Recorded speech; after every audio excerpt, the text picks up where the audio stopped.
Welcome to the City Center Podcast. I'm Jerry Marcello. Every city has its secrets. West Palm Beach has lots of little-known facts and stories dating back to its establishment in 1894. Today, we'll talk to a local historian and writer about the West Palm Beach you never knew existed. That's next on the City Center Podcast from West Palm Beach. And joining us today is Janet Naughton, a faculty, librarian, and history professor at Palm Beach State College in Lake Worth. Janet, welcome. Good morning. First question, we know that there's a great deal of history, even though the area hasn't been around for a whole lot of time. It's not like we've been here for thousands of years or hundreds of years. The city of West Palm Beach is just a little hair over 130 years old. Is it natural or normal for a town like this to have so much history available? There is so much history here. You just have to look for it. The people, the places, the events, all of those are history. Each time you look at a building or you look at the way the streets go, all of those tell a story of our history. And West Palm Beach is a kind of a place where we see a lot of growth, a lot of buildings going up, and sadly some buildings coming down. I guess part of what you do, and it's a great thing, is to preserve the history before it is lost to time and space. Right. Anything that's preserved, whether it be through a story, a photograph, a postcard or something, then it's really not forgotten. Right. Well, what we have here, you kind of have to bring us a list of little-known things about the area that we're going to talk about today, and I know you have some pictures here that we're going to be able to share. Now, first of all, I see before you this real interesting collection of postcards. What kind of role does postcards play in capturing history? So I am what they call a deltiologist. So a deltiologist is simply someone who collects postcards. But I started getting into collecting postcards when I wanted to find pictures of some of the things that were here and that weren't here. So I started looking for them, and you can get them on different internet sites or at postcard shows or by networking with other people. But each one of those is like a little snapshot in time of history. And so a deltiologist, did I say that correct? Yes. So say if I'm interested in finding images or parts of the history of, say, my community, I could go to various auction sites and collecting places and see if, look, there's a picture of the old drugstore that used to be there. And you can. You would be surprised at what you could find. And with this, I was able to see different things like Clematis Street and Flagler Drive, all through the ages, all the way back into the 1890s. That's really neat. And that's one of the things that I've already noticed doing a little bit of historical digging around. Clematis is a street. It's been shot through every decade, every moment of its existence. You can find pictures all the way back to the 1890s, I guess, and all the way forward. And you can really see how the streets changed over time. And how it hasn't. That's right. Sometimes you'd be surprised what's still there after a long time. But we're going to be talking about so many interesting things here. And you brought us a wonderful list. And some of these things, honestly, I've never heard about. I'm really interested in finding out about it. We're going to jump right in here. First of all, let's talk a little bit about the Seminole Sundance Festival. What was that? Okay, so the Seminole Sundance Festival, it was thought of by the different merchants here in West Palm Beach. The idea was that after many of the tourists left for the tourist season at the end of February, they wanted to have another festival. So it was a 3-day festival, and it occurred from about 1916 to the mid-20s, but it was a little bit like Mardi Gras. Oh. So they would have parades, they would have dress-up contests, they would have the prettiest baby contest. It would be decorated all up and down Clematis Street, and it was just made for a great time. And of course, it brought a lot of business to the city of West Palm Beach. So the idea was sort of to almost extend the tourist season. Pretty much, right. So after what we call President's Day back then was George Washington's birthday, that pretty much signaled the end of the season. But again, there were people that could stay longer. It's still very nice here in March. Absolutely. Well, that's interesting. So it was basically like a West Palm Beach Mardi Gras of sorts where fun and parades and all kinds of stuff. Right. Picture those big brass bands and marching and the red, white, and blue ribbons and just a lot of gaiety and festivities. Never heard of it before. So interesting that even took place, and it's part of our history. Now, another name that's on your list, and I'm really curious, sculptor Augusta Savage. So Augusta Savage is someone that lived in West Palm Beach during her formative years and ended up becoming a very important figure in the Harlem Renaissance and other things. So she was born in Green Cove Springs. Her family moved here in about 1910 or so, and the idea was that they were getting jobs in the town of West Palm Beach. So she loved to play in the dirt and sculpt. And over in Green Cove Springs, they have that red brick clay, but here they didn't have that red brick clay. So she was sad about that. But one day when she was riding to school, she, as the story goes, she saw a place where they would make things like the red barrel tiles for the Addison Meisner type homes and other things. So she ran out and they ended up giving her 2 buckets of red clay.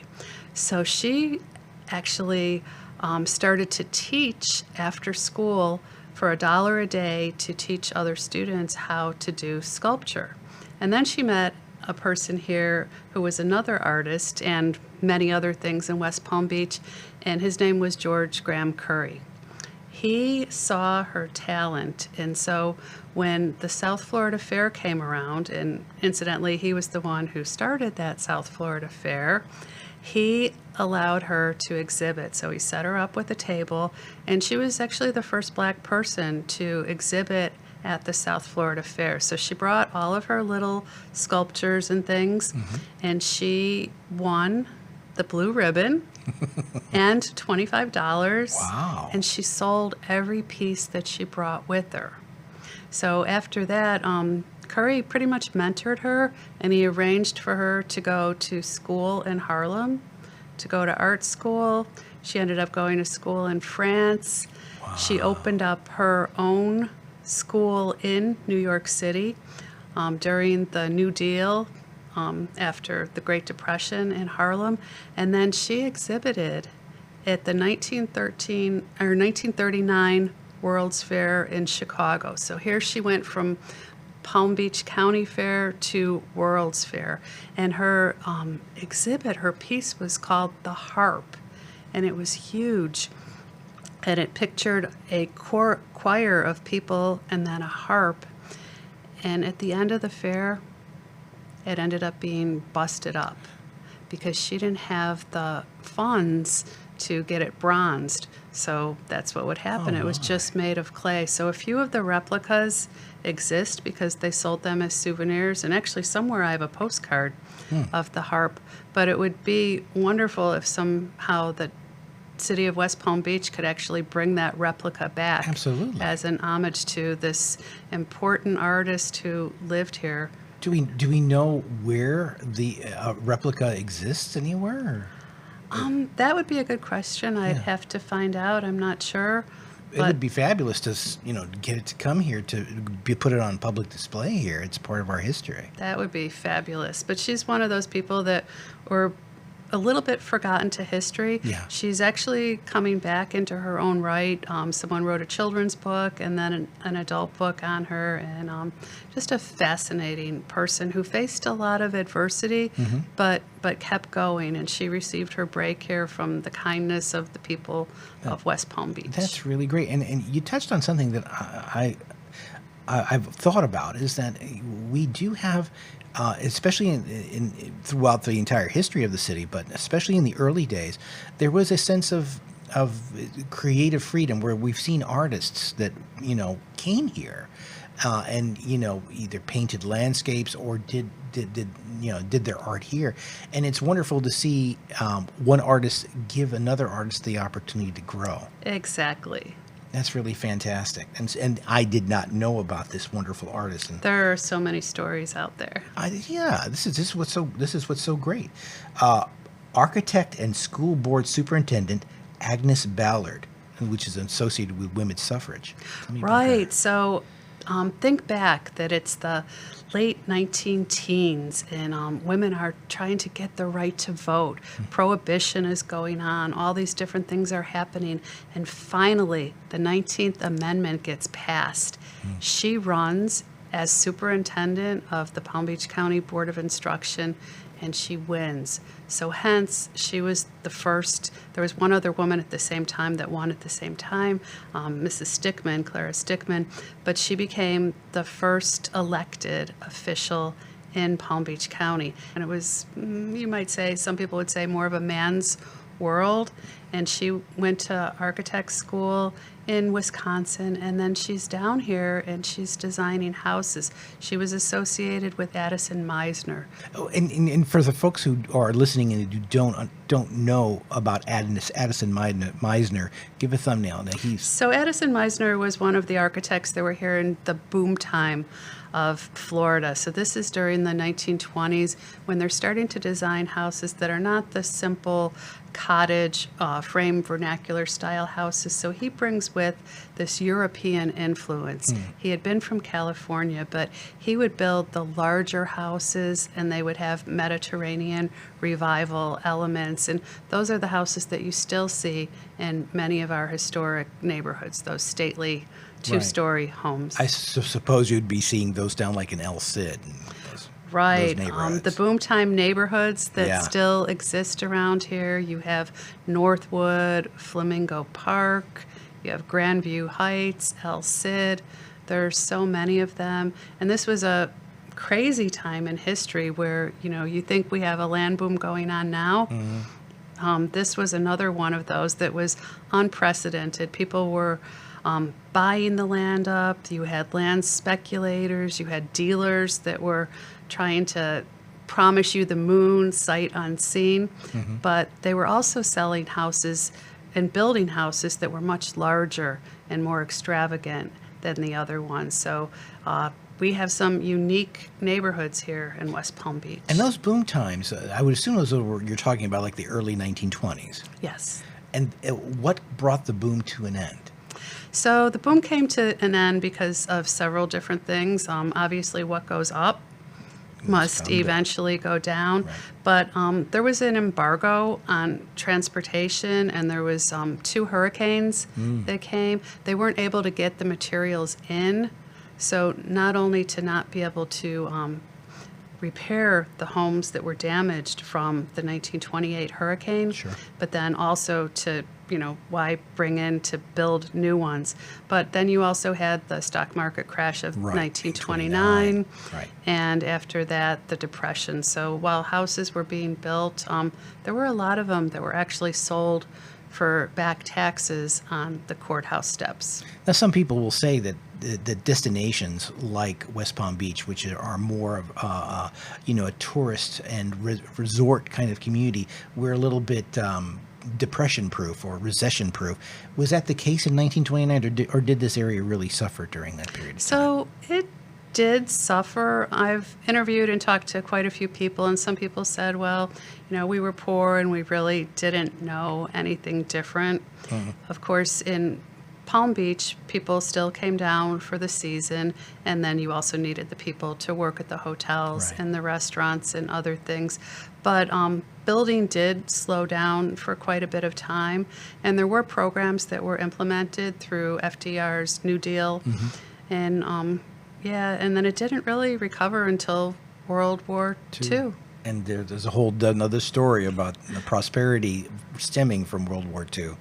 But before we do that, a name that's standing out on your list that really captures my curiosity, Nurse Rosa Brown. So Nurse Rosa Brown is someone that most people here would have never heard of. This actually goes along with that, the 1928 hurricane story and the New Deal. So she came here from Jacksonville as like a silver lining in that cloud of the hurricane because she was a Red Cross nurse. So they had what they called traveling nurses, and she came and they opened up these big tent cities, and she was in charge of the tent city for segregated people, so for the black residents. And she did such a good job commanding the troops and recognizing different things like disease, sanitation, that they kept her on. So she ended up working for the Red Cross and the school board, and she stayed here and she taught home health, hygiene.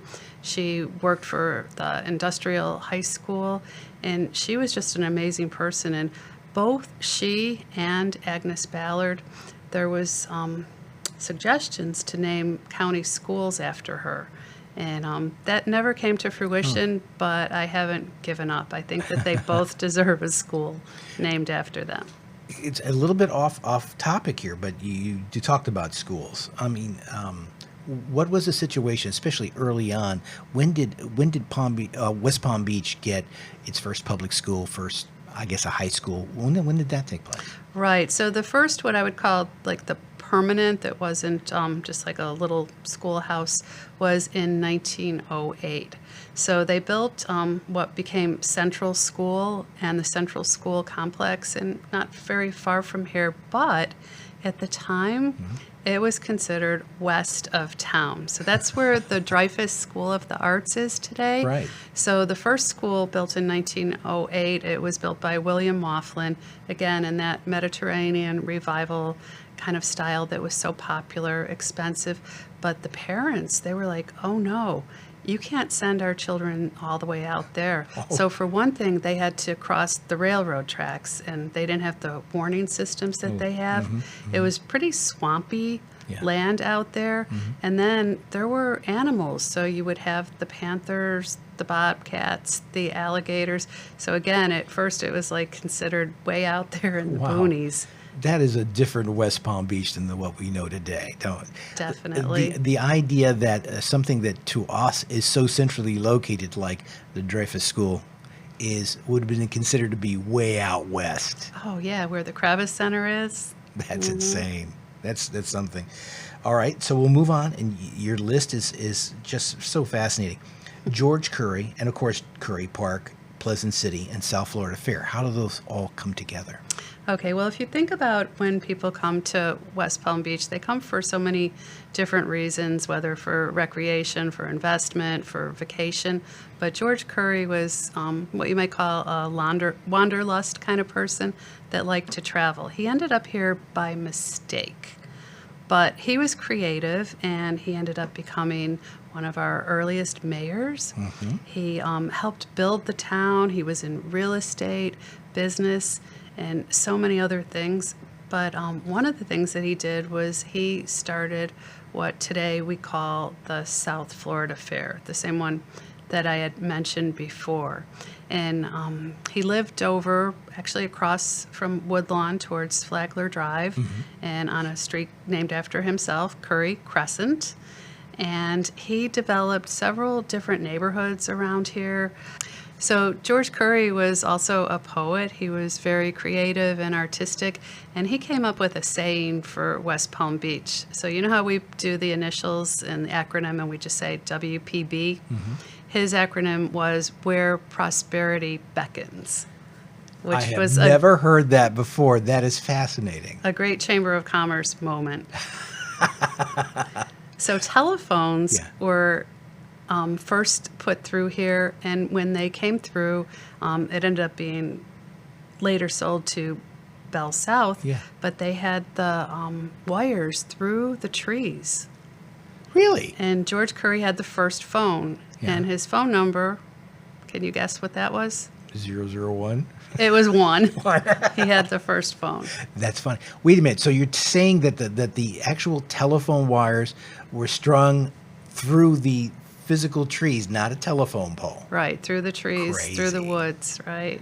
How many, do you have any idea how many phones there were when the system was first launched? Probably like 2? There was more than that, Okay. but I'm not sure. Wow, that is something. And again, just to touch on it, he was one of the folks who established the South Florida Fair.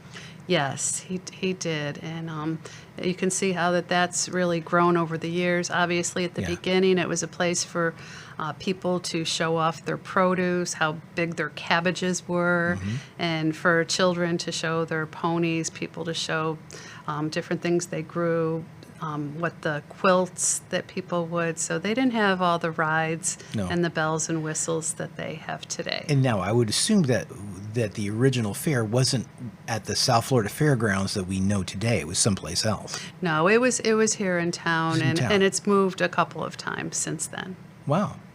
Again, fascinating history. Now, just touching on something else, since we're talking about the fair, Yesteryear Village is out at the South Florida Fair. Can you talk to us, describe what that is for our audience? Yeah, so Yesteryear Village is actually a unique, what you would call like a living history complex. A lot of other cities have it, and we're lucky to have that by us. So what they've done is that they've brought different buildings from different areas of the county out there. So there you'll find old church, a fire department, a schoolhouse, a fishing camp, Yeah. all different buildings that they have out there. So what people can do is they can go try to step back in time, so to speak, and see what it would have been like to live here.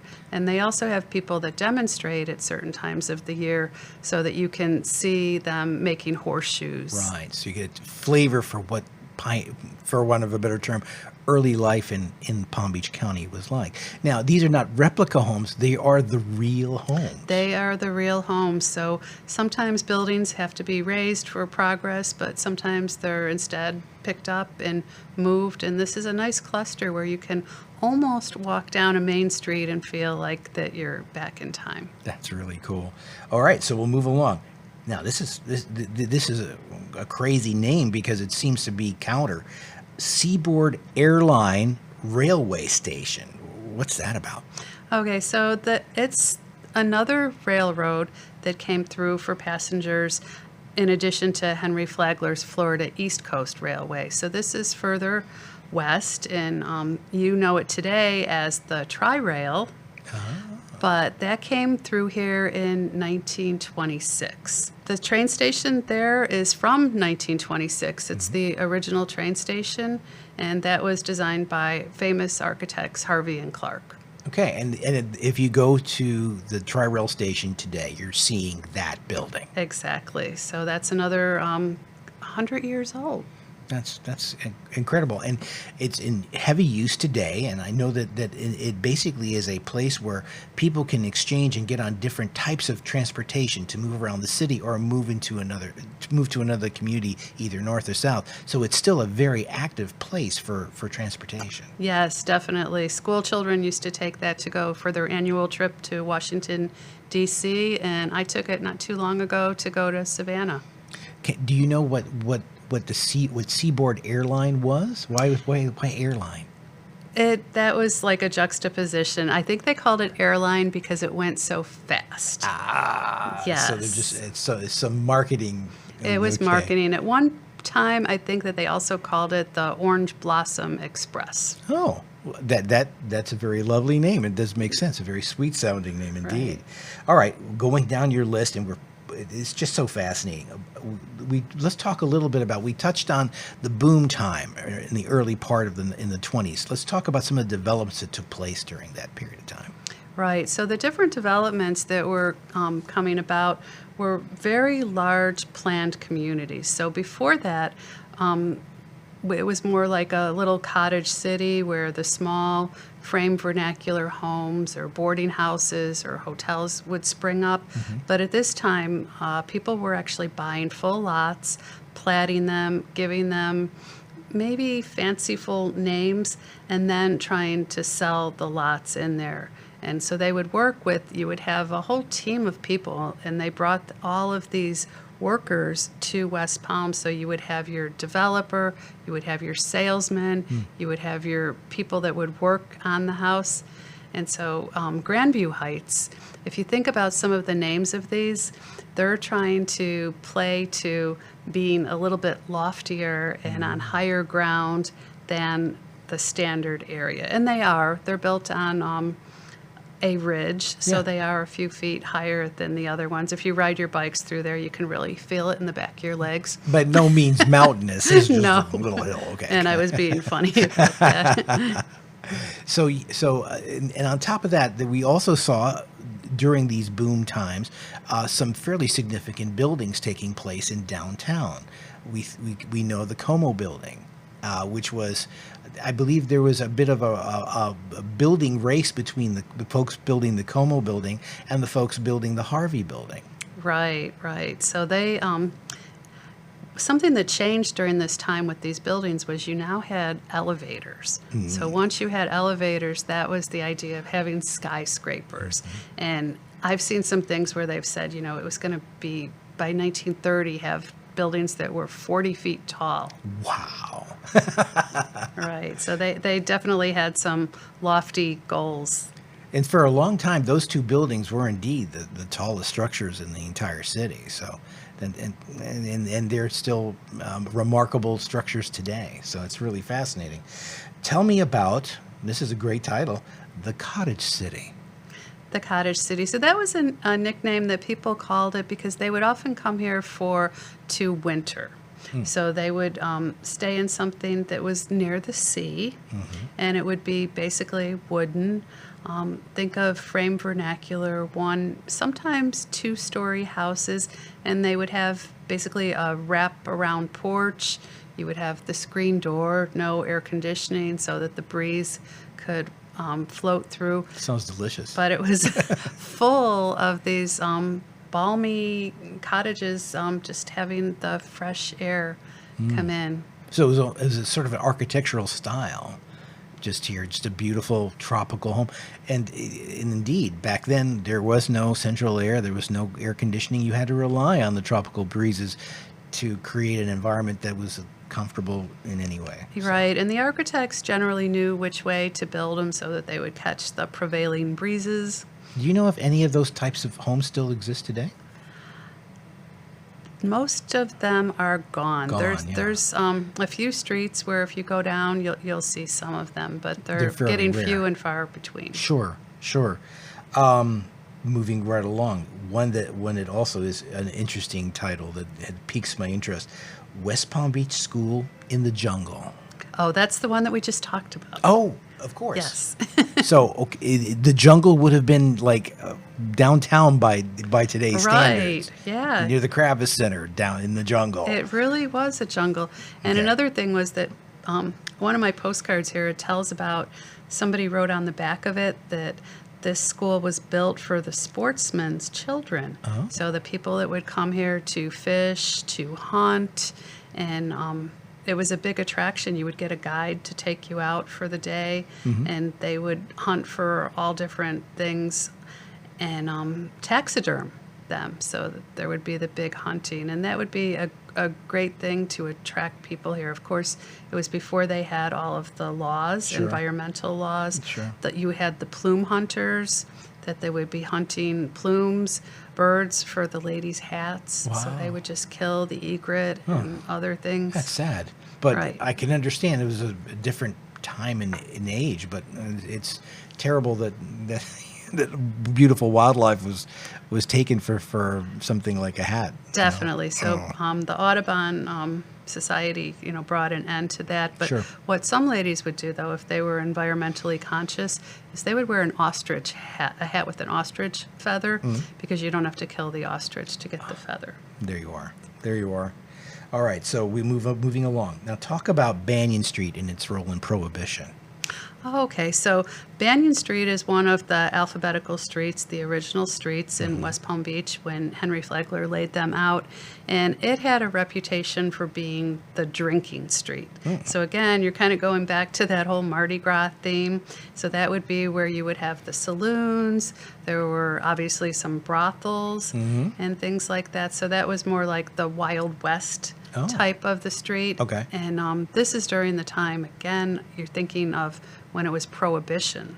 So Henry Flagler had a drinking fountain put in so that people could drink water instead of drinking the alcohol. And the Women's Christian Temperance Union, which was against drinking, they had their leader, her name was Carrie Nation. Yeah. And she was 6 foot tall, and she would come to these different towns. And apparently, she sometimes used a hatchet to go up and actually bust up the bottles at the bar. So she actually made a visit to here. Wow. So Carrie Nation made an appearance here in West Palm Beach. Yes. Because we were such a party town. Exactly. Okay, so the idea that, okay, Banyan was sort of where you went to have a good time and to imbibe and to party. What was do you have any sense of what the vibe was on, say, Clematis, which is sort of Main Street? So Clematis was more business oriented and also for shopping. So there were different shops. You could get your shoe shop, your haberdashery, which was men's suits. You could go to some little luncheonettes and Sure. places to eat. So it's pretty much a little bit like how it is now. Sure. So you could take the family to Clematis. You could go ahead and shop in Clematis, but then when it's time to party, you headed on over to Banyan. Exactly. And people would come here from different places, from Boynton Beach, Yeah. from Lantana, from other places. And you could drive after 1914 and take the Dixie Highway, which was now open, or you could actually come by boat.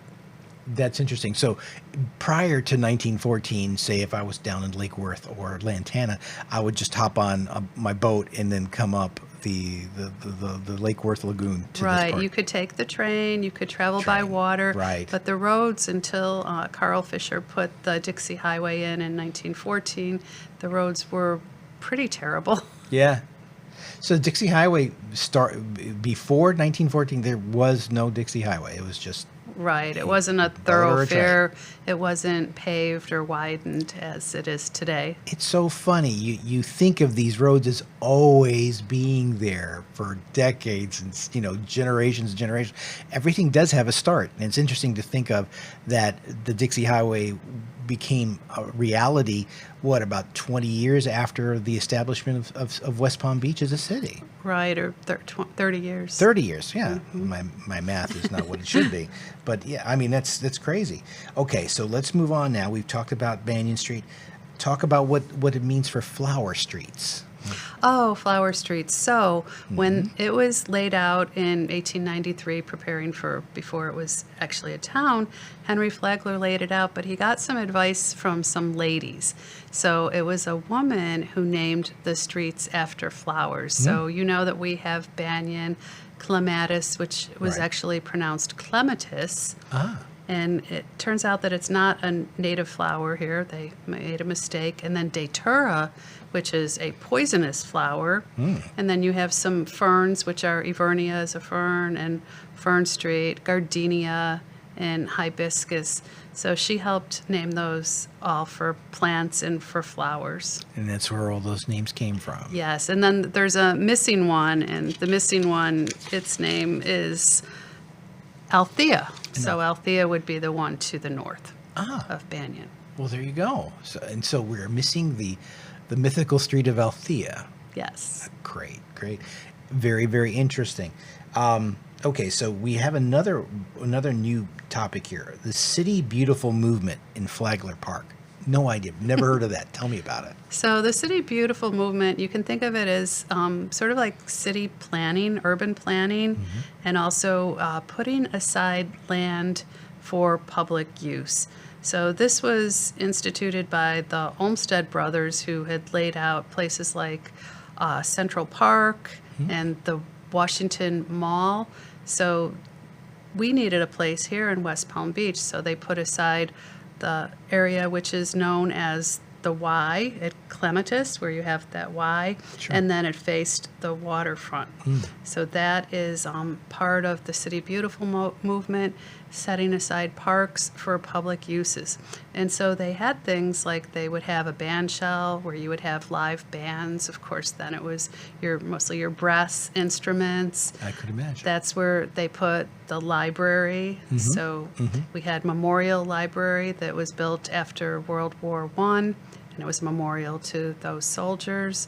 And this is where people would go to hang out. So you could have your shopping or your eating and drinking, and then go relax in the park and listen to music. A regular city center, I think. And it's a area of land that's gone through many changes. I know that I've seen very early photographs of that particular area where it was very forested. There were lots of plants and trees and little pathways running around. And then, of course, I moved into this part of the world in 1970, and at that time, the city library was right there, and it was that very modern looking 1960s sort of building that was just really beautiful.